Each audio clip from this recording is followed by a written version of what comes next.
Hi there, and welcome to the second lesson on the electrolysis topic for the fourth year AQA GCSE. So we've started off doing a little bit of an intro, looking at some of the key defined terms and just a bit of a reminder on structure and bonding. Now we're going to get into the specifics. And the first type of electrolysis we're going to look at is molten electrolysis. Now, before watching this theory, I'd strongly suggest that you watch the RSC video where a scientist there electrolyzes some molten zinc chloride. Don't worry too much about the theory with the equations, etc. for the time being. Just watch the setup, have a look at what's going on and what the observations are for the electrolysis of zinc chloride. And then when you watch that, we can get stuck into the theory, which is what we're going to do next.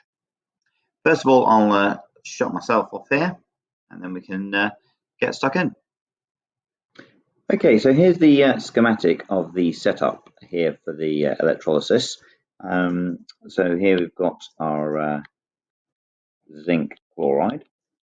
So that's a solid zinc chloride there. And we've got the circuit there, we've got our bulb, and we have our electrodes here, so graphite electrodes. So graphite electrodes. And of course, there we go, we've got the solid with the two graphite electrodes, power pack bulb there, and the first thing to note is that the solid zinc chloride does not conduct electricity. The bulb won't light up, and the simple fact is that solid zinc chloride does not conduct electricity. The reason being, if you remember back to your structure and bonding topic, is that the ions can't move in solid zinc chloride, so it won't conduct electricity. So what we need to do is we need to melt it, and so in order to do that, we're going to add some heat. Apply some heat from a Bunsen, melt the zinc chloride. The zinc and the chloride ions can then start to move about, and we start to see those key observations you'll have seen on the video. And what do we see? Well, when the zinc chloride is melted, the ions can move, a current passes, and new substances are formed. First of all, we'll see the bulb light up as the electricity starts to flow. And here at the get the laser pointer out. There we go.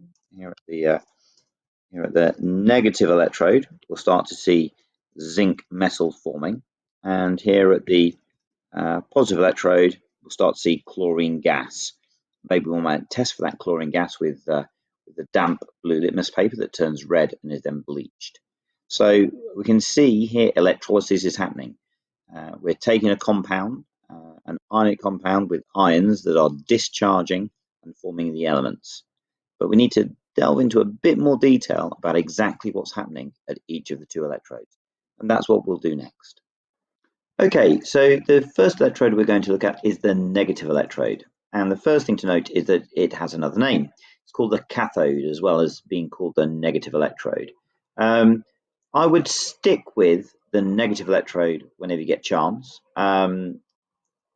It's just a lot easier to work with positive and negative ions and positive and negative electrodes, because the key bit of physics we need for all of this topic is basically that opposites attract, and it's so much easier if we just call it the negative electrode. But notwithstanding that, we do need to know, it's in the syllabus, that it is called the cathode. But I'm going to stick with the negative electrode here. So anyway, what I'm going to do is I'm going to draw kind of half of the electrolysis cell, the left-hand side from the previous picture. What I'm going to do is, there's my graphite electrode, and dear, let's undo that. That doesn't look so good, does it? Let's get that out. Good. So we've got our heat underneath. There we go. That's artifact from the pen. There's the heat, and here it's the negative electrode, and we've got the zinc chloride in here. Now, there are two ions that are present in this zinc chloride. We have the zinc ions, and we have the chloride ions, and there are twice as many chloride ions for every zinc. So I'll put 2 zincs there, and let's have some chlorides here. So there we go. Okay, so zinc ions and chloride ions. Okay, so the heat is applied. The ions can now move, and so what's going to happen? Well, the way to think about a kind of a battery pack really is that it's an electron pump. And so what's happening is it's pumping the electrons into the negative electrode, which is what makes it negative. So I'm going to put some electrons in here. So this is now kind of chock full of electrons. So we've got some electrons there. And so what happens next? Well, the chloride ions and zinc ions move. The zinc ions, positively charged, are attracted to the negative electrode. Meanwhile, the chloride ions, well, they're repelled. They're kind of moving over here. And of course, we've got a positive electrode over on the other side. So that's what happens. And the key thing is that when the zinc ions arrive at the negative electrode, they gain electrons. They take the electrons away from the electrode and form zinc metal. Okay. So here we go. So key notes to make. The zinc ions are attracted to the negative electrode. Positive zinc ions attracted to the negative. At the electrode, the zinc ions are discharged. They form zinc metal. So they gain electrons from the electrode to form zinc metal. Because they're gaining electrons, they are reduced. And we'll remind ourselves about some of the key mnemonics there to help us with all of this. But of course, gaining electrons is reduction. So you can say that the Zn2 plus ions are reduced. So, and finally, what we need to do is be able to write a balanced half equation for this reaction. The zinc ions, the Zn2 plus ions, are attracted to the negative electrode, gaining electrons and forming zinc metal. We can summarize that in an equation there. Key thing is, of course, is that the Zn2 plus ion has to gain 2 electrons to form zinc metal until it's neutral and it is an element again. So that's the key thing there. And really, that kind of summarizes the process at the negative electrode. Zn2 plus ions gaining 2 electrons to form zinc metal. Good. So hopefully you followed that. What we're going to look at now is the positive electrode. Okay, so the positive electrode. Now that's called the anode. Again, a name to learn, but not one to use. If certainly in the first instance, I would stick with calling it the positive electrode. You do need to know its name, but whenever answering questions, always better to stick with a positive electrode and negative electrode to describe them. No bonus marks for using those terms, and it's just easier to understand exactly what's going on.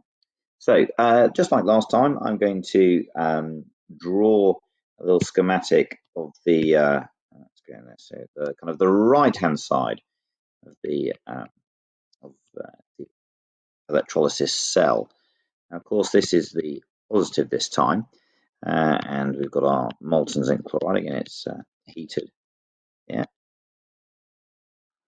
and again we've got zinc ions and chloride ions.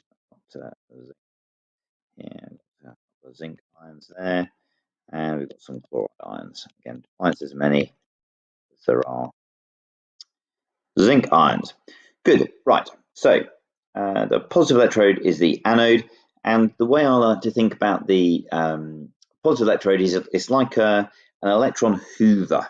So it's sucking up the electrons, and that's what is making it positive. I can't really show kind of those electrons, kind of an absence of electrons, if you like. So I'll just kind of show those electrons kind of zooming out of the anode through to the battery pack to be pumped around to the negative electrode. But that's what it is, an electron hoover.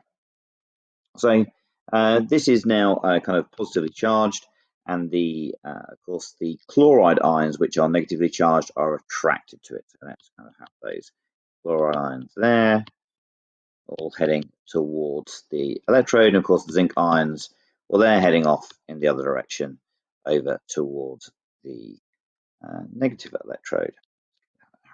Good. So the key thing is, of course, what happens when the chloride ions arrive at the positive electrode. So first of all, chloride ions, Cl-, are attracted to the positive electrode. It's all about opposites to what happened at the other electrode.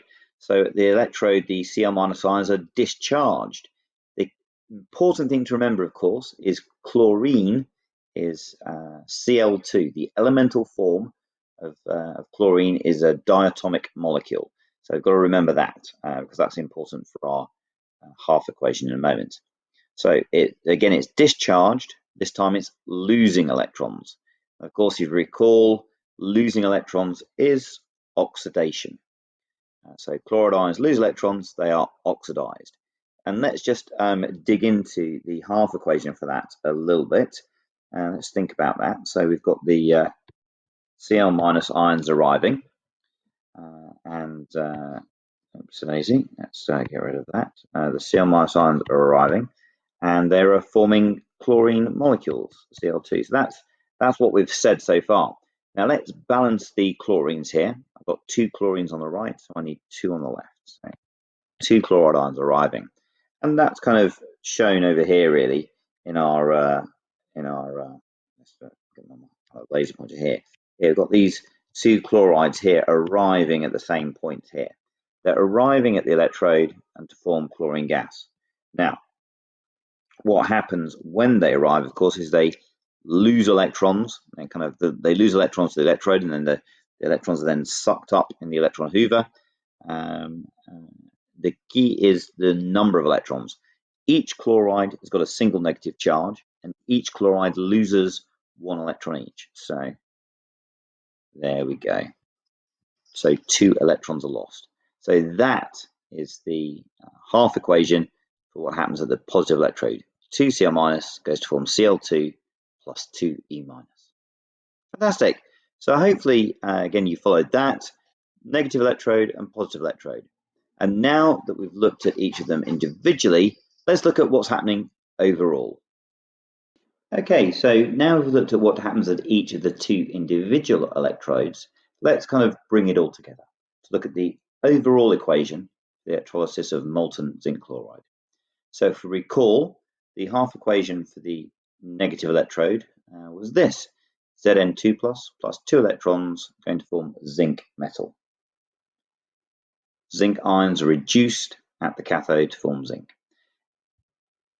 Conversely, at the positive electrode, the 2 chloride ions are attracted to the positive electrode. Those 2 chlorides give up an electron each. That's the 2 E- on the right-hand side to form chlorine gas, and that chlorine gas comes off. Now, if we notice here, we've got 2 electrons on either side. So what I'm going to do is I'm going to add these 2 half equations together. The electrons are going to cancel, and so that leaves me with that Zn2 plus 2 Cl-. That's the let's get the laser pointer there. So we've got the Zn2 plus and 2 Cl- kind of there. And then on the right hand side, I've got Zn and Cl2. That's what we've got there. So overall, what's happened? We've got the zinc chloride forming zinc and chlorine. And more usually, we write zinc chloride as ZnCl2, just summarizing it there in its chemical formula. So I think that quite clearly shows that the zinc chloride, the compound, the ionic compound, is split up into zinc plus chlorine, kind of, if you like, the essence of electrolysis, forming elements from compounds using electricity. So we've looked at the electrolysis of molten zinc chloride, quite a few terms, and there's a few mnemonics to help us remembering all these terms. The first one is anode and cathode, which one's positive, which one's negative, and the like. This is the one that I learned when I was at school, pancake, positive anode, negative cathode, so pank and egg. A kind of a more Recent one that I've seen is don't panic when it comes to electrolysis.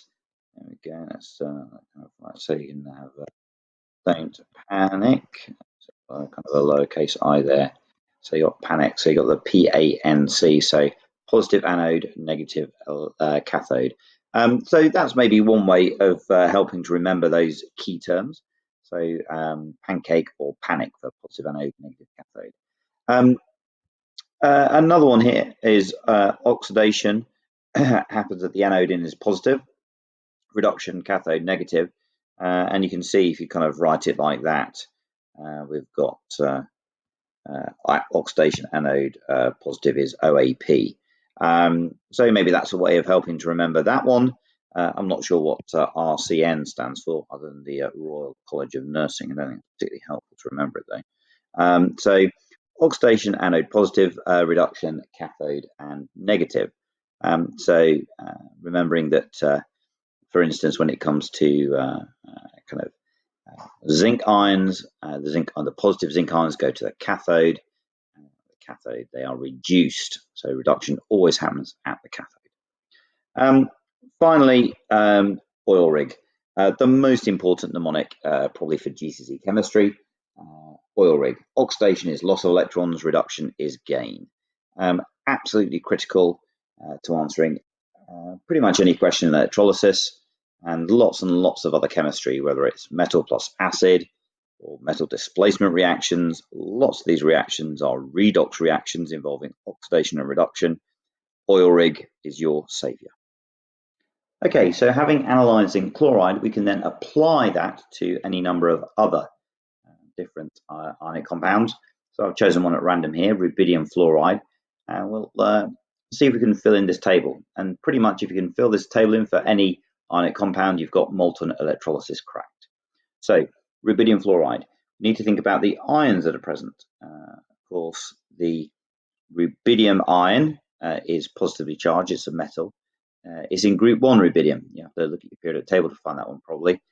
So when it forms an ion, it forms a 1+ ion. So much like lithium, sodium, or potassium. So there we go, got the rubidium plus ion. Of course, fluorine, probably more familiar to you. Fluorine at the top of group 7 gains 1 electron when it forms ions, so it is the F- ion. Of course, that F- ion is attracted to the positive electrode. What is the product of the two electrodes? Well, of course, it's the element, so rubidium and fluorine. Rubidium is a metal, so quite simply, the chemical formula for the metallic element is rubidium on its own. Again, just got to watch the positive electrode. Think carefully, of course. Fluorine is a diatomic molecule, just like chlorine, so F2. Half equation. The rubidium ions are arriving. We're forming rubidium metal. What is happening? Of course, the rubidium ion is gaining electrons from the negative electrode. It's gaining 1 electron. There we go. To form rubidium metal. And actually, you can start to see the pattern here that zinc, the 2+ ion, gains 2 electrons. Rubidium, a 1+ ion, gaining 1 electrons. So the big number in front of the number of electrons. Let me just grab my laser point here. So the big number here is also equal to the charge here. So here we've got a charge of 1+, so we need 1 electron. If it was 2+, it would be 2 electrons. 3+, 3 electrons. So that's kind of helpful, I think, to us in devising what those half equations are. Just like at the for the chlorine or chlorine example, fluoride ions arrive, they form fluorine gas. Of course, fluorine gas is a diatomic, so we need 2 fluoride ions to make the fluorine molecule, and each of those fluorine ions gives up an electron each, so that's 2 electrons formed. Finally, oxidation reduction. Rubidium is gaining electrons. It's gaining an electron. Gain electrons, let's say oil rig, that is reduction, is gain of electrons, so of course that is reduction. That's lazy. It's artifact there, get rid of that. Okay, reduction. Whereas at the positive electrode, fluorine is losing electrons, oil is oxidation, lost electrons. There we go. Oops, I've got another one of those funny little, there we go. Done. Okay, so rubidium fluoride. And you can do that for pretty much any ionic compound. And what I'd suggest is you do lots of practice. Your teacher will be able to provide some worksheets on this. You can do it yourself, come up with your own compounds and figure out what happens at each electrode. Fantastic. So that's pretty much molten electrolysis wrapped up. Up next is aqueous electrolysis. Now that's a smidge more complicated because as well as the ions from the ionic compound, we also have water present. And water complicates things a touch. So that's what we'll do next. Many thanks.